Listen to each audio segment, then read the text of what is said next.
Welcome to For Real Watchers Radio Show, worldwide live, with the best experts as guests.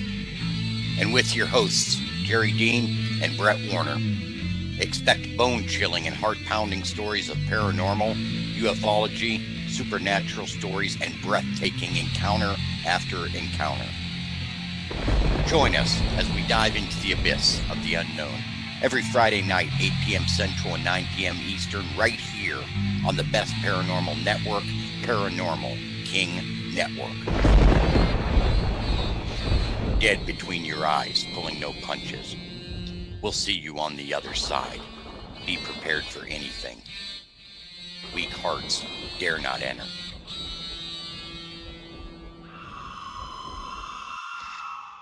Hey, good evening, everybody, and happy Friday to everybody listening in and in our chat rooms.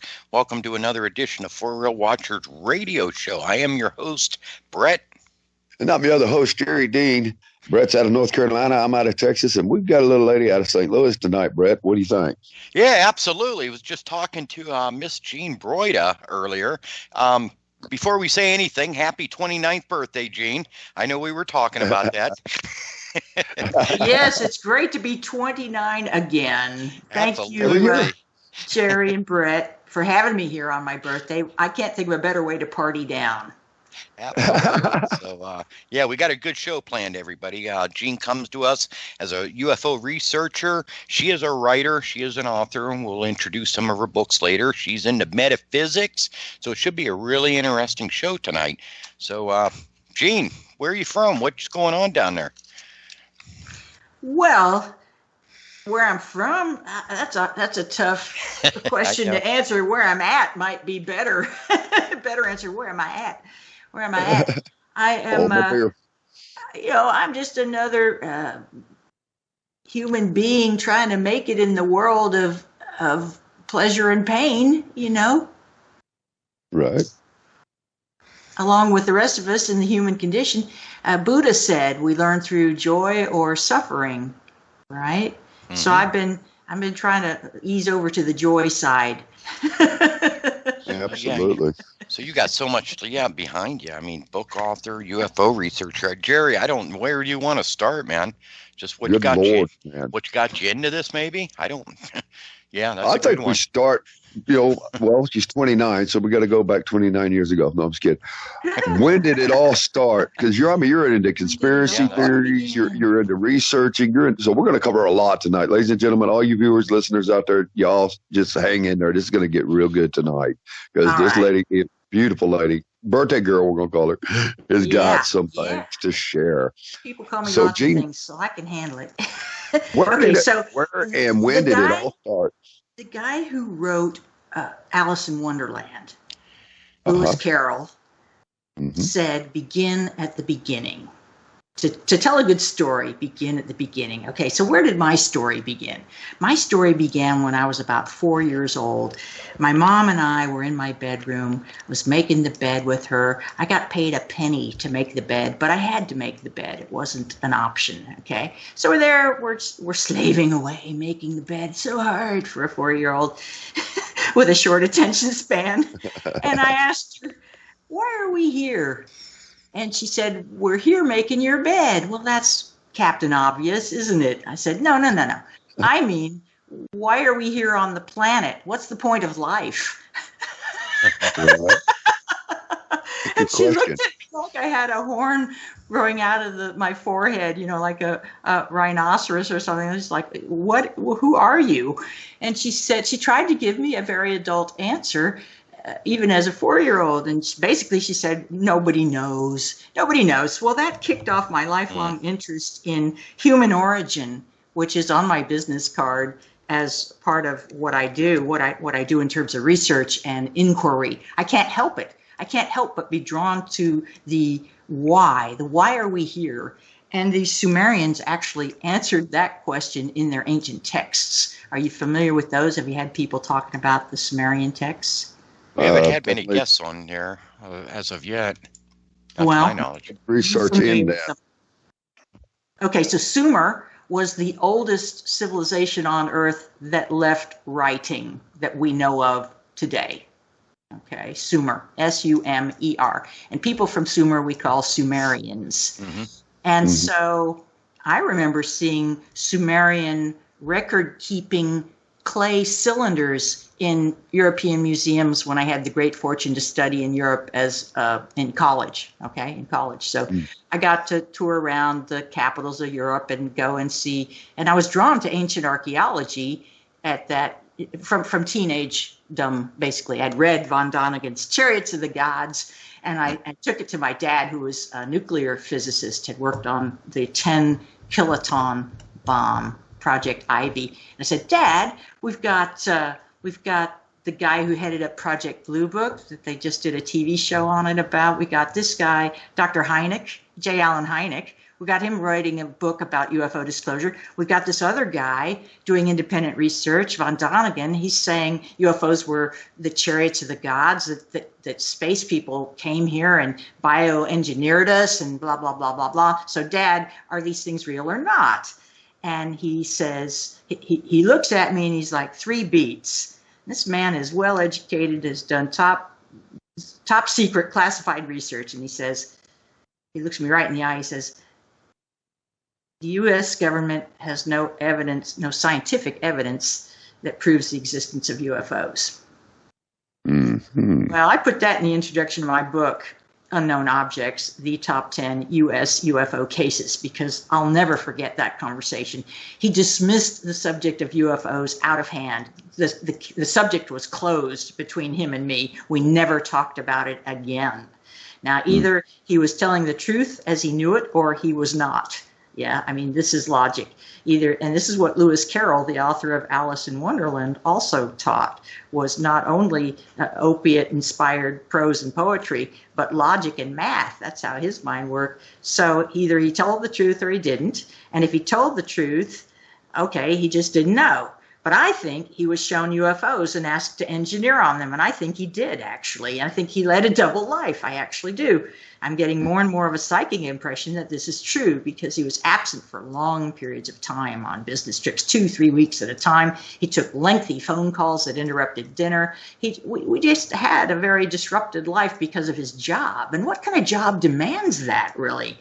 Right? He had a cover life, but the more I think about it, the more I hear about other people whose parents were involved in this, I'm like, gosh, I never connected those dots, but now I kind of sort of do. And I can't prove it. I'm just saying, whatever he did, he got tasked with atomics. And after a year in atomics as a contractor for the Pentagon, he said, I'll never work for the military again. Never, ever, ever. He told me that.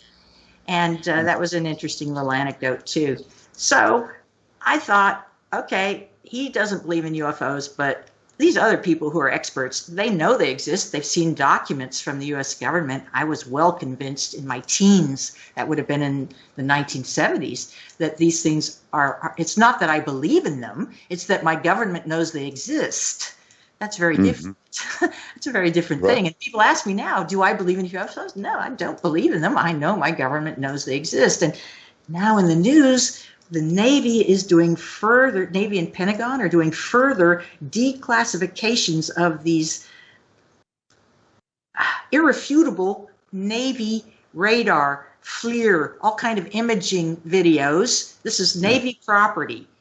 The Navy pilots have been under psychological strain and duress from not being able to talk about their true, genuine experiences with really creepy phenomenon. Creepy. I did a lecture on 2 creepy UFO stories. It's creepy. You got these things hovering over you. They're silent. They're huge. They defy conventional physics and aerodynamics. They shoot away. They play cat and mouse. They have done so for decades. Our military knows full well about them. And it it's very interesting when you tune into the nightly news now, which I can barely do. And I only do on as a replay later, like on YouTube, I go and look at videos, and I just watch one of these. I couldn't even watch the whole thing. They had 6 people on a newscast, 6 people with none of whom had any knowledge at all about UFOs. They were not researchers. They didn't know anything about them. They pulled in people off the street, apparently, or from their news desks, and said, wow, we've just found out that UFOs are real. What do you think about that? Well, how lame is that? When you've got tens of thousands of researchers who've spent decades researching the topic, myself included, how hard would it be to go to Amazon and find an author or two who's written about UFOs? I'm just one of many, many, many, many. And although I wrote a darn good book, Unknown Objects, the top 10 U.S. UFO cases available on Amazon, still, many other people have very strong voices on this topic. There's just no reason to have any doubt about it, or at least not to even have an opinion. These people are saying, I couldn't believe it. They're like, well, if they're unknown, maybe they come from another country. No, they don't come from another country. They're far too highly technically advanced, and they have been for decades. You haven't done your research. Okay, maybe they're not from another country, but if they're extraterrestrial, if they could be extraterrestrial, they haven't blown us up or annihilated us, destroyed us, so maybe they're not hostile. Well, that's pretty limited thinking too, because if you go back to the Sumerians, our ancient ancestors, they said that they were told by the star people who came, the Anunnaki, that human beings were bioengineered to slave for gold in the hot African sun. That was our primary purpose. And what do we do today? We slave for gold, only it's not gold anymore, it's fiat paper. We used to be on a gold standard, but we've traded time for money since time immemorial. Yep. That's the basis of the human economy, literally trading time for money. And that's what the Sumerians describe, is that we were bioengineered because the slave race, the Anunnaki brought with them, called the Ijiji, they were wimpy and they couldn't handle Earth's gravity, nor the hot broiling sun around the equator and south of the equator in South Africa is where the mines are. Mm-hmm. And the spaceports were up in North Africa, where it's nicer. They got the Nile up there and the Mediterranean Sea. They weren't foolish. They put the spaceport up in the Mediterranean, where the Ark of the Covenant wound up and all that stuff. You know, Sinai, Mount Sinai, all those biblical places are up there. But then the Bible also talked about places in the dark reaches of Africa. That's where the mining was going on. And so transport between the mines and the spaceports, the metropolitan areas, was critical to the economy of the time. And people were engineered to work for the Anunnaki. And the term worship has been translated from ancient biblical texts to mean workship, the state of working for someone, not. And if you think about falling on your knees to pray as worship, what other things require falling on the knees? I'm a very literal person and a literary person. So I think about how I read the Bible because my mom said everybody should read the Bible. So I did. And it talks about prostration. People were so overwhelmed with emotion or something, they prostrated themselves. What does that mean? It means they fell to earth face down. That's literally what it means. They fell to earth face down. They couldn't lift their heads because something, energy, light, was blinding them and painful, so strong it was painful, and they're pressed to the ground, covering their heads and prostrated like that. Well, what would we hear about burning bushes in the Bible? We hear about phenomena that are unearthly and otherworldly. Ezekiel was taken up into into the heavens, and he beheld the roundness of the earth. What does that sound like to you? It sounds like being taken up in a spaceship and looking at the profile of the earth to me. So I'm literal when it comes to the Bible. They say it's metaphorical. I think it's actually quite literal, and a lot has been lost in translation.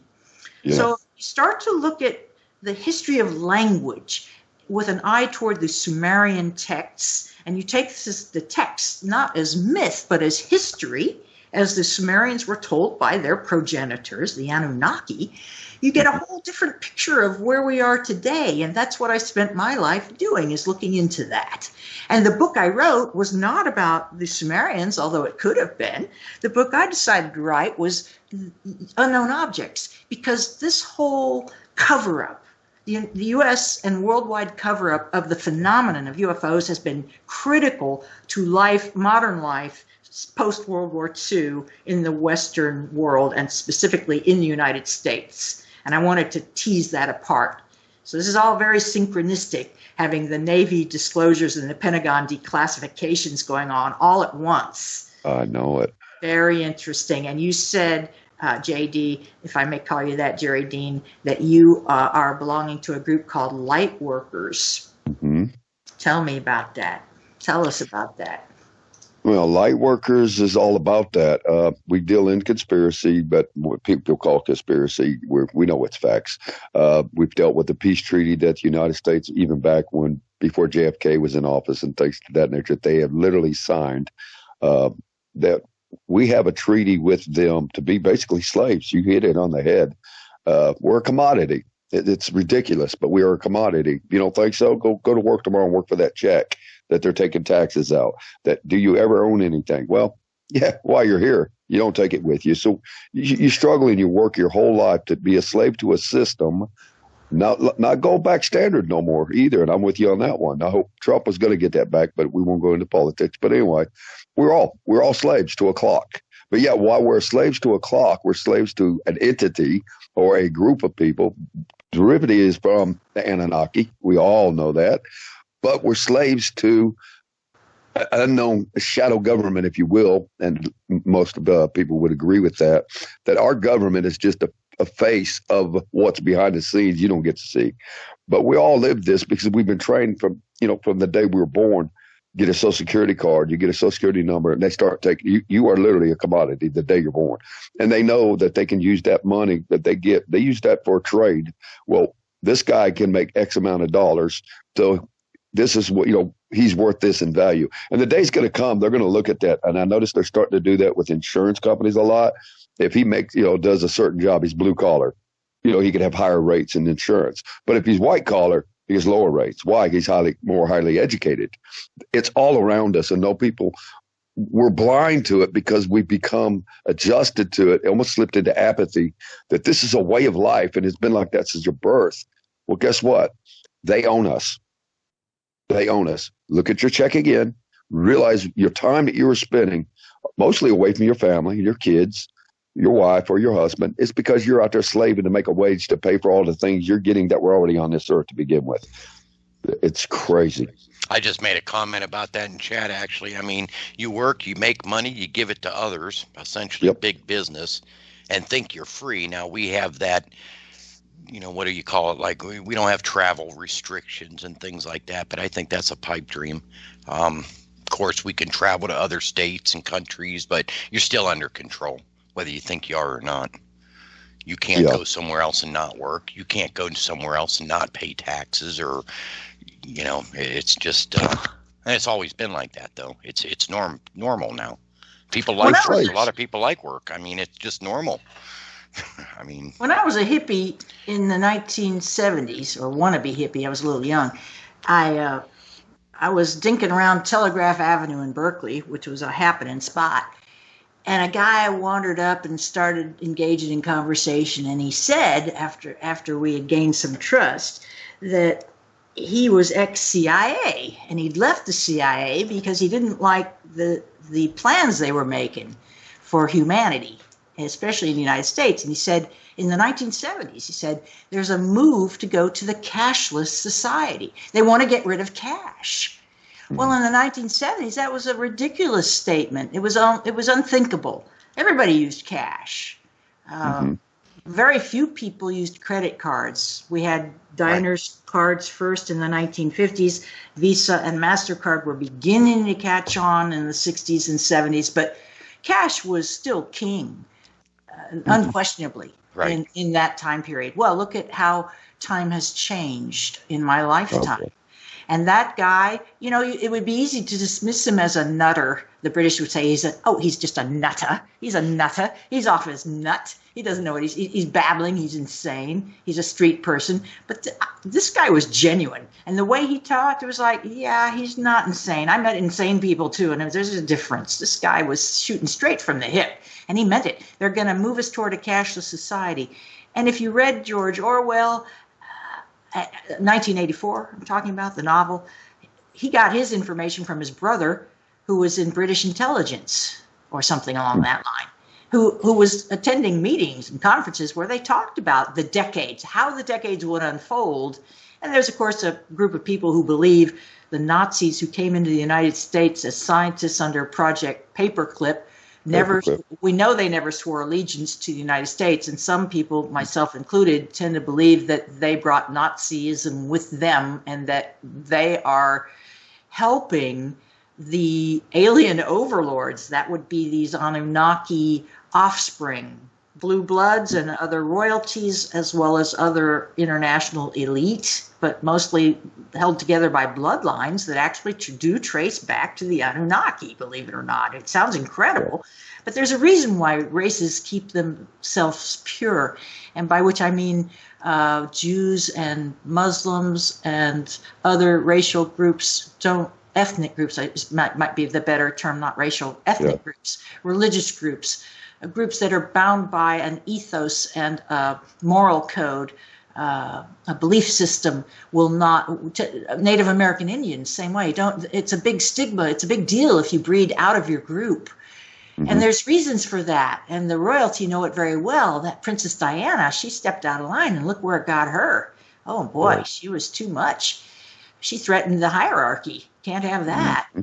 So I believe they are drinking children's blood to get the adrenochrome. I believe it. Yep. It resonates with me as true. And it's horrible. It's awful. I don't like to talk about it, but I had a show last year called Taboo Topics. We could talk about stuff like that because you won't hear about it much in the mainstream. No, that's a fact. Adrenochrome is a real deal. I mean, you look at what happened when they started cracking down on all these different trafficking spots throughout the world. All of a sudden, these Hollywood stars all started looking like they were skeletons. I mean, and they weren't getting their supply. And they're still ahead of all of us. They're getting, that makes me sick. It's like you hear these stories about, cracking down on this and cracking down on that, but in the big picture, nothing's being prevented. That's my fear. They're still doing the same things they're always doing. These elites get their own ways. I mean, people walking right through the laws. Yeah, there's no, accountability? Laws. It's a two-tier justice system. We all know that. Oh, absolutely. Well, nobody ever said life was going to be fair. But I'll tell you one thing that makes me happy, and it's a thought that occurred to me in the last week or so. I believe, I resonate with reincarnation, and I remember my past lives, very few of which were very glamorous at all. But I do remember many lives as a court musician in the Middle Ages. And I was also a laundress in the Middle Ages. I did both jobs. And I probably did other jobs as well. But I liked being a court musician because quite often you were removed from the milling throng. You were in a balcony. If you look at the painting of the Middle Ages, you'll see musicians in alcoves and on makeshift stages, and they're off to the side quite often doing their thing. And that's how I roll. I'm a musician, and I'm off to the side. I'm actually a percussionist. I'm a drummer. I'm way off. I was in marching band. We're way off. They put us in a whole different little squad and our own thing. We're in the back of the bus tearing up programs to make confetti instead of paying attention to the game. I don't care about the game. I just want to blow my horn and beat my drum. So we're out there doing our thing, and gosh, I don't even really remember where that was going, but where was that going? What were we talking about? I don't know, but that's cool. That's how you roll. I love it. That was beautiful. Musical, and no matter how they try to beat the joy out of us, we can't let them beat the joy out of us. Even though we were built to work, I think this is kind of the direction I was going with this. Even though we were bioengineered to slave, it doesn't mean that we can't feel joy and experience life. Oh, I remember I was going to say, back in the Middle Ages, we dreamed about having a push-button society. I know I did. When I was up there in the alcove, sweating like a pig, sweating like a stuck pig, because it was hot. Those castles, they look romantic and all stuff and sexy. A medieval castle looks romantic and sexy, but they're drafty and cold or hot and with flies, no screens, no nothing. I mean, there are animals defecating right and left in the straw that's strewn about. I mean, you get a pretty picture painted, but it really wasn't like that. It was nasty. It was gross. And people spitting and I mean, it was just, there's a reason why the French have a sign called Défense de cracher. No spitting. Okay.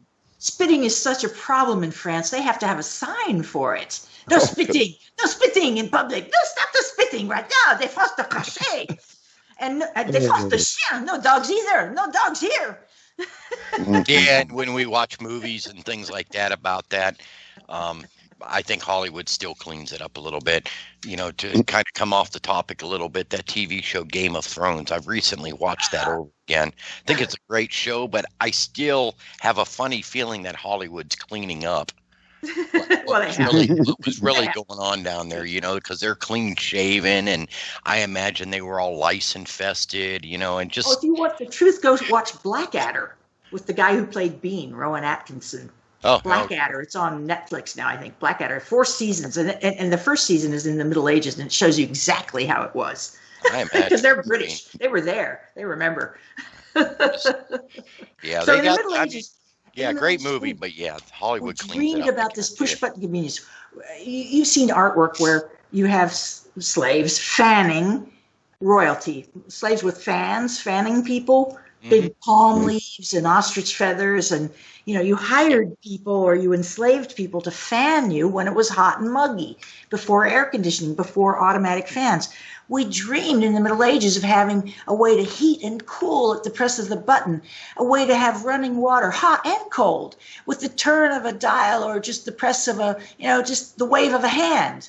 And it was pipe dreams in those days, but one at a time, these engineering feats came true. And today we live in this digital age where not only do we have mechanical ease, we have digital ease. And fax machines were supposed to simplify office life to the point where you'd have plenty of time to golf and mess around and, screw off. But the reality was fax machines, and then the PC, the personal computer soon afterwards, the Apple phone, the cell phones that shrank down from bricks. We had all these technologies, a convergence of technologies after UFOs, after the UFO wave of the 1940s. 20 years later, 40 years later, we have convergences of technologies, interestingly enough. And I'm sure it's just coincidence. And all of a sudden, we have today the modern push-button conveniences that we only could dream about in the Middle Ages. And are we grateful and appreciative of those things? No, we take them for granted until they break down, and then we complain. So, well, the world comes to a stop when they break down. What's up with that, people? Let us rejoice and dance and ring in the new. Most everybody out here listening right now or in chat, if you're in an office and you're working and your computer goes down for a day, there's a good chance you're going home. You cannot operate without these electronics, and it's kind of sad. You can't even do your job on paper anymore, even if you have to do it like that. So That's true. That's true. But I want to back up just a minute, Gene. You're getting some questions back to the UFO. Question from George and a couple. Hi, George. Have you ever seen a UFO? To your knowledge? Well, that's a hard question to answer, because I believe I may have been escorted into one as a child and given a whole bunch of screen memories. But have I seen them in the sky as an adult kind of person? No. And I think I made a deal with them as a child that they would leave me alone as long as I did my work. Because that was my another question. My next question: have you ever made contact? Yeah, you can. I think they contacted me as they do with many 3- and 4-year-old children for whom they have plans, mission or a goal. And you've probably heard women and some men come forward and say they are part of a breeding program with aliens. Me and Jerry's actually had a guest on that. That's not my mission. That wasn't my mission. My mission was to educate. And I can't stop teaching. It's in me. It's just they put it in me. I'm a born teacher and educator, and I tell truths. I'm a truth teller, which has made life very tough for me. There was that Jim Carrey movie where he couldn't lie. Awful. Liar, liar. Awful. Just awful when you are impelled to tell the truth all the time. People hate you for it. I'm sorry, Right. but that's how I roll. And so, yes, I think I was taken aboard a ship and tested and found able to do certain tasks that ended up in my writing a book about UFOs and speaking meaningfully and intelligently about aliens, UFO technology, and human origin. They're all related. And the big lie that we live in, that's a theme in my book, the big lie that I've lived in my whole life. It started with Harry Truman, and Eisenhower pretty much sealed the deal, presidents 2 in a row after World War II, during and after World War II. So by the time I came along, I won't even name the decade. If you're paying attention, you know about how old I am. In any event, all my life, and anybody younger than me, which is almost everybody alive now, would have lived under this big lie. That is, UFOs do not exist. And furthermore, the corollary is, if you think they do, for whatever reason, belief or conviction, you will be discredited. Mm-hmm. Your sanity will be questioned. You'll be discarded. You'll be deemed what we can now call non-essential. You'll be judged non-essential. In fact, a threat to society. You'll be maligned. You'll be ridiculed and laughed at. You'll lose your job, your career, your family may be threatened. It's just so not worth it. Until now, we're just doing this topsy-turvy flip-flop in the news. Oh, they are real. All of a sudden we wake up, they are real. Well, that's, as I said in our pre-show chat, that's validation for anybody who's ever written anything about the subject of UFOs or talked about it. We're validated now, all of us. From the biggest known ufologists down to the least known. We're all validated. We weren't crazy. We weren't lunatics, which is from the moon, Luna. We were sober, or sober enough. You know, I want an apology, darn it. Us too, damn it. Us too. Wow. Yeah, it's what's these are great questions though, because I know a lot of the listeners have seen UFOs, and those are interesting. Those people are interesting because they apparently didn't make this deal that I was able to make. I don't want to see them. They scare the bejeebers out of me. Even though I am of them and among them, there's just something creepy. That's just creepy to me. I can't. It's part of my being human, I think. It's weird. Well, let me ask you this. What do you think about like I brought up earlier, the treaty that was signed, I think it was during Truman while he was in office right after World War II, about being able to harvest human beings. And that's why you see a lot of these milk cartons missing. I know that's human trafficking too, and public adrenochrome. But do you believe that there's an actual shadow government ran by Anunnaki bloodline that are in this planet that made a pact or made a treaty, actually? I'm trying to remember the name of the treaty. If Joanne Richards was there. It wasn't Geneva, but it was something like that. Oh. I know what you're talking about. But you know what? What's interesting about this topic is that I also heard before that treaty was signed with gray aliens, or several species of aliens, including grays, or several species of grays, during at the early part of the Truman administration, when we started screwing around with nuclear power in earnest, and the Germans were doing likewise, and Russians, many international powers were thinking along the same lines of total world devastation, go figure. So the ETs came along, and ETs that were spiritually evolved and wanted best possible outcomes for human beings came along first. And they went to Truman and other world leaders and they said, we'll give you advanced spiritual techniques so that you can elevate planetary consciousness and get ready for this big thing that's going to be happening on Earth, this cyclical thing that's going to be happening in a few decades. We'll get you ready for that because you're way not ready for it. We can help you with that. And in exchange, all you have to do is lay down your nuclear development. And Truman went to scholarly advisors and military advisors, and they said, hell no. No, we're not going to do that. We're not going to lay down our nuclear programs unless or until the Ruskies do, and you can't trust them. right? Or until the Germans do. You can't trust them, or until Right. nobody was even thinking about China, but they were doing it too. The Chinese, Japanese, all of them, And so this first wave of ETs who wanted to uplift humanity came along to the world governments and offered their services, and the world governments said no. So then the lizard-like, the reptilian aliens came along, and they allied with some gray aliens. And there's factions, just like in Star Wars and Star Trek. There's white hats and black hats, if you will, which really boils down to species of aliens that tolerate or like human beings and those who hate us and or eat us. Okay, Right. so there's basically two different kinds of, and then the third kind would be neutral. They're Switzerland, species that just don't care about us. They just don't care what we do. They don't care. They're here doing things with the planet. We're just sort of here like ants. If we're underfoot, they'll get rid of us, but they would just as soon go somewhere where there aren't any ants and do what they do over there.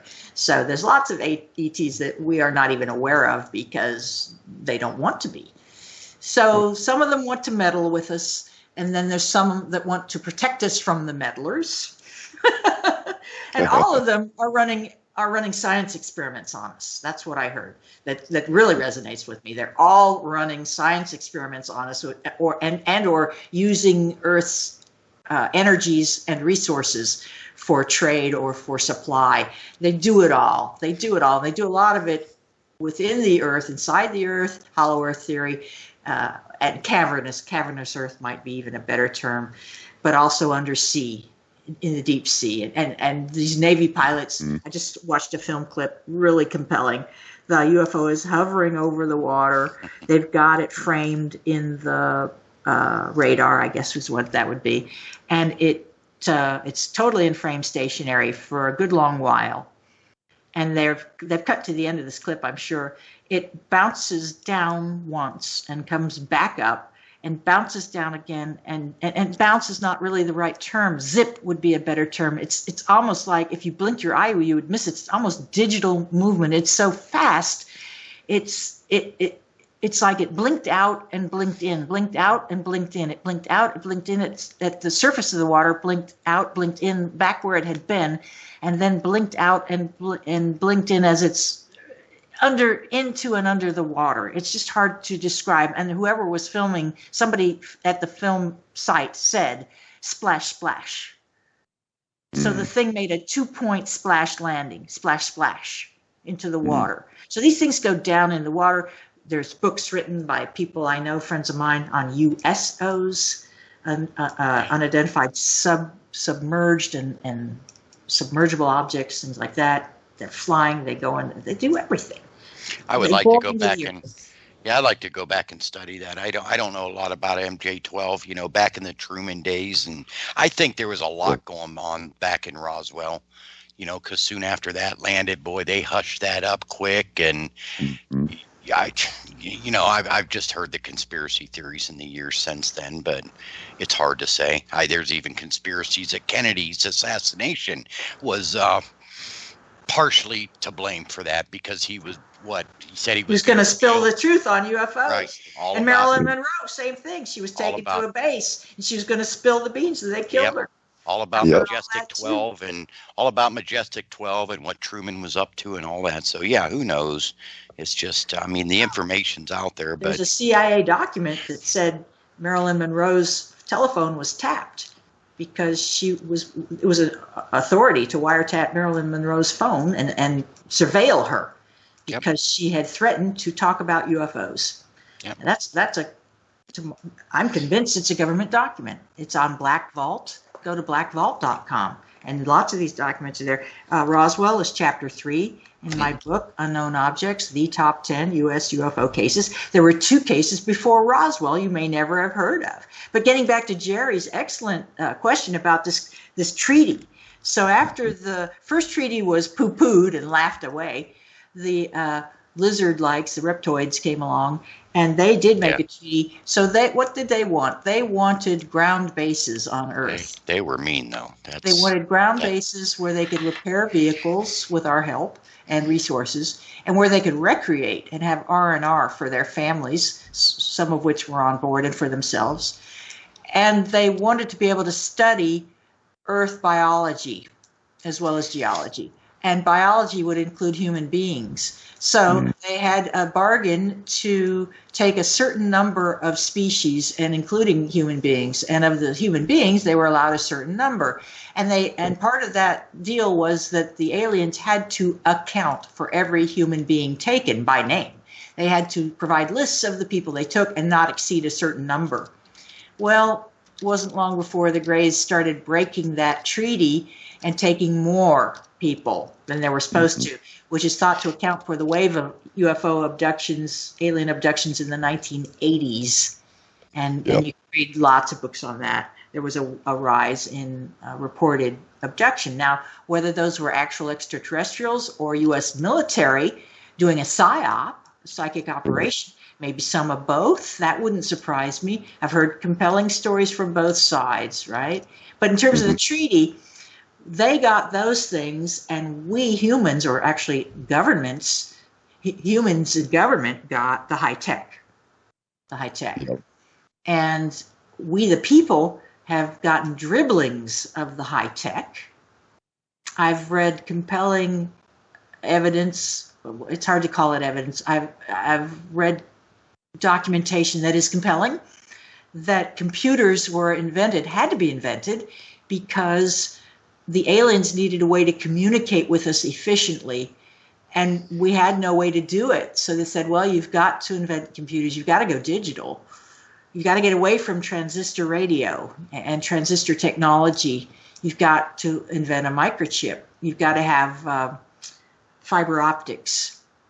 So the first Feldcraft recovery stories of the 1940s and 1950s talk about, before the censorship was ironclad, before the CIA moved in and killed anybody who would talk about it or write about it and burn all their evidence, destroy it, and put it into vaults under Air Force bases usually. Before all that happened, there was a lot of, there were TV shows and books and lots of discussion about what was going on in government, what was going on kind of behind the scenes here, and you couldn't have that going on. The truth couldn't go out, and it's just so perplexing. It's upsetting to think that we are so led and manipulated that way, and people want to believe government. That's the thing. Even though Eisenhower had warned in his last speech, beware the rise of the military-industrial complex, and JFK did warn, we are not a nation of secret societies. They are republics. So a couple more questions here, actually two of them. Animal mutilations. Do you believe that's attributed to UFOs? Absolutely. I believe it's chapter 7 in my book. It warrants a chapter in top 10 U.S. UFO cases. And not just cattle, but animals. We hear about the cattle. What's the common feature to all of these is that the mutilation, which is grotesque enough to contemplate, is made mystified by, that's not good English, but it's made mysterious. That's a good word. It's made mysterious by the fact that there are no human traces around the animal.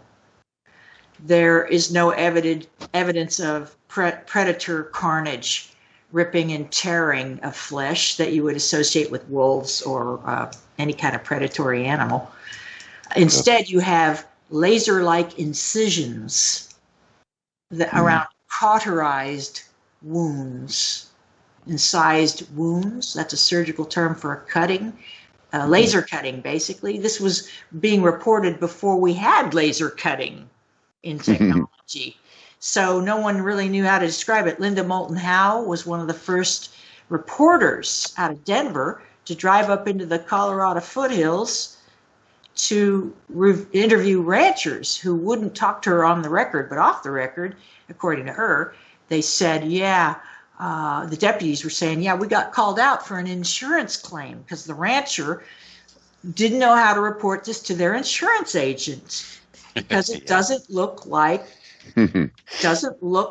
natural carnage. Right, yeah, like laser they could cutting. file a claim on this. And not only were the incisions laser-like, the ovaries of a female cow would be removed, and the testicles of a male bull would be removed. The stomachs, the lips, the nostrils, the ears, the udders, only certain, mostly organs and soft tissues were taken from these animals invariably. It was a pattern that quickly established, and that Howe identified very early on. And she wasn't the only one. Other people were doing the same research, but she's well regarded in the field, very well regarded, highly regarded.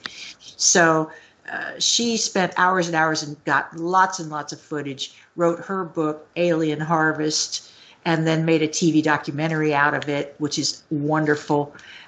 And it's a thing. There are eyewitnesses saying they saw cattle airlifted by a light hovering overhead, and then cattle were found. The farmers would see lights in their fields overnight, and in the morning they'd go out to check their stock. And when they got out there, there'd be a cow that looked as if it had been dropped from a great height, with its head only buried in the ground, as if it had landed headfirst on the ground and just been driven into the ground. Horrible. With the surgery done on it, by the way. What do you think of another question in chat? And this is a tricky one. How about the men in black? Do they exist? And if so, what part do they play in it? My understanding, based on other people's recountings, is that the men in black are basically CIA agents or something of that, alphabet agency agents. So you think they are human, though? I mean, oh, part yes, of the covert yes, okay. Absolutely. I think they're human. I'm thinking about Men in Black, the way of the movie, that wonderful movie. Right. The first one was good. They did sequels that weren't as good, but they tried. I really enjoyed Men in Black Part 1 because of all the truths that were in there, and they made fun, which is such a great way to teach through humor. But a lot of that is just straight up. I mean, it sounds weird, but there's a lot of truth to that. Yeah, Radar made a comment in the chat. Too many aspects to this discussion. We're covering so much ground. I mean, we could easily go with a 2 or 3 hour show on this one, but it's too much information. Well, look how much time has already elapsed. I knew the hour would go fast. We're almost to the top of the hour. Exactly. Well, I want to shout out to Radar. He said he'd be chatting in. So, hey, dude. Now, Radar is into Bigfoot, and there's even a Bigfoot tie-in to UFOs. Well, maybe we'll talk to Radar after the show and get him on here to talk about Bigfoot. What do you think, Jerry? Well, I've got one coming up here in July that we're going to be covering cryptozoology. So we're going to be getting into zoology in July. Maybe he might want to come on. But meanwhile, hey, Gene, where can everybody find you at? And also where your book's at and all that information. If y'all that are listening, go check out Gene. You want to tell them, Gene, where they can find you at?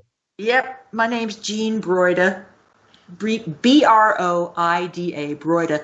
My book, Unknown Objects, The Top 10 U.S. UFO Cases, is available on Amazon. My website is under construction. My radio my vodcast, my video podcast, Taboo Topics with Gene Broida, is on vacation, on hiatus. I'm being kind of elusive. I'm doing the author thing of falling back 9 yards or 5 yards before I punt. Isn't that a football saying?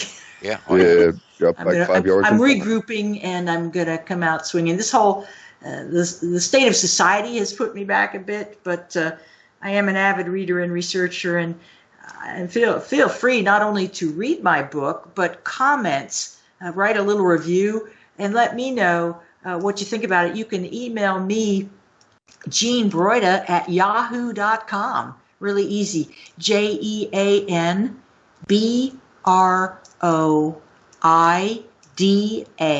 at yahoo.com. I'd love to hear from you. Awesome. Thanks, Gene. Thank you, guys. Craig wants to know if things are still being hidden or covered up, which we know they are. how do you openly talk about it? Or how do you, I mean, for me, I know I engage myself in chat shows and podcasts and that, but what's your opinion on that? I'm not sure what the question is. Well, basically, how do people openly talk about this like you are now? Try to shut me up. Try to get me to stop. which they are. This is my mission from childhood. This is what I was told to do. Right. Talk about this topic to people who don't run away fast enough in the other direction. Well, we're a kindred spirit there because that's what Brett and I are out to do. You know, we feel like we have a calling to enlighten people, to educate people, and to really bring things out of the shadows. You know, it's like dead between your eyes, pull no punches is our motto. You know, it's like, we're going to bring it. You better be ready. It's up to you whether you believe it or not, but we're bringing it. As a light worker, I shed light on dark places, and evil, the nature of evil is secretive and they're into separatism. Whereas good wants to unite, and that's the strength of goodness and light. Light can always cast out evil, but we need darkness to give a contrast to light, as it were. The two are both necessary, the yin and the yang, okay? Right. But how do I talk about it? I talk about with ease and fluidity, because here's the bottom line, whoever asked that question, I don't care what people think about me. My family thinks I'm crazy. I don't care. They have the right to think whatever they like, and I have the right to think whatever I like. And as long as I'm not hurting anybody and they're not hurting anybody, that's fine, right? It's when you start making threats on people and acting out your threats, that's where I draw the line. Please don't do that, people. Let's be kind to each other. I agree. That's beautiful. Well said. Well said, birthday girl. Yeah, it's my birthday. I'm 29 again. Woo! Again. It's my annual solar return. Yeah, you told me. The stars come around to the same place again from when I was born. Well, Lissy in chat says, Gemini girls, happy birthday. So Yay. There you go. There you go. Thank you. Well, I'll tell you what, honestly, listening to you, and I know this show could be 2 hours, 3 hours. I mean, good Lord. I know your taboo topics is taking a sabbatical right now, but Brett and I have our own network, which is For Real Encounters Networks. Now, that's audio and video. We've got actual people that are on our shows that are part of our network. They put out weekly shows. We would be interested in talking to you. Oh, we should give you a home to come hang out with, and people would eat you up. You're so amazing. Give me a home where conspiracies roam, and the skies are not cloudy all day. They say, ma'am and sir. Oh, that's gonna be hard to rhyme too. I mean, we would. Oh, wouldn't we, Brett? We'd just adore to have you on our network. We could mix, or we could stir. Make sure we can stir. Let me think. And You're the having a beers martini. are all frothy all day. Oh, my beer. Yeah, we can definitely talk about it. Sounds absolutely interesting. You got so much to share. Very short-lived show. Tarot Tuesdays. I read tarot cards. People love that stuff. So you're into tarot. Oh, yeah. Okay. Divination. Nice. Divination. You're also into magic. Yes. Yeah, you told Those me. go hand in hand. Those go hand in hand. Yes. I don't like to be, you asked me at the very beginning, what is my title? And I resisted that because there was this show, The Prisoner. They've got it on Netflix or something now again in reruns. Patrick McGoohan, brilliant British actor.